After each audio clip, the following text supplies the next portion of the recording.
এর হিড়িক থেমে নেই। এবার গারুলিয়া পুরসভার চেয়ারম্যানের পদত্যাগ। রাজ্য সরকার বদলাতেই বিভিন্ন পুরসভায় পদত্যাগের হিড়িক। এবার গারুলিয়া পুরসভার চেয়ারম্যান রমেন দাস সহ 9 কাউন্সিলর পদত্যাগ। আগেই 9 কাউন্সিলর পদত্যাগ করেছিলেন, এবার 18 জনের পদত্যাগ। কথা বলবো প্রতিনিধি অরুণের সঙ্গে। অরুণে তো একেবারে সাধারণ মানুষ, তাদের মাথায় বাজ পড়বে। তারা পুরো পরিষেবা পাবেন কিভাবে?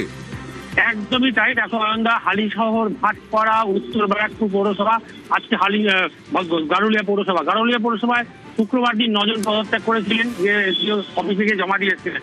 আজকে রমেন দাস, যিনি পৌরপ্রধান, তিনি সহ বাকি 9 জন কিন্তু পদত্যাগ করেন। 3 জন এখনো করেননি। তাদের মধ্যে একজন নির্দল প্রার্থী রয়েছেন, একজন ফরওয়ার্ড ব্লক প্রার্থী রয়েছেন, একজন তিনি বাইরে গেছেন। এইভাবে এই পদত্যাগ করার কিন্তু সাধারণ মানুষের কিন্তু সমস্যা তৈরি হয়েছে।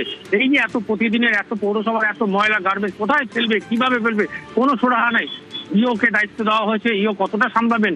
এতগুলো পৌরসভার যে নোংরা বা পরিষেবা দেওয়ার যে ব্যবস্থা থাকে, একার পক্ষে একটা ইওর পক্ষে কি সামলানো সম্ভব?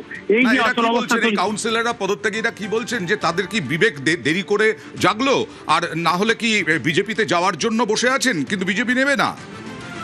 আমি তাই। দেখো, যারা পদত্যাগ করছেন এক একজন এক এক রকম বলছেন। কেউ দায়ী করছেন তার যিনি ব্যারাকপুরের সাংসদ ছিলেন পার্থভৌমিক, তিনি কিন্তু 4 তারিখের পর থেকে তার কোনো খোঁজ নেই। তারা বলছেন যে সেখানে একজন সাংসদ যদি এখানে উপস্থিত না থাকে, সে যদি পালিয়ে গিয়ে থাকে, তাহলে তারা কতটা নিরাপত্তা অভাব বোধ করছে। ফলে পৌরসভায় এসে নানা রকম অসুবিধার সম্মুখীন হতে হচ্ছে।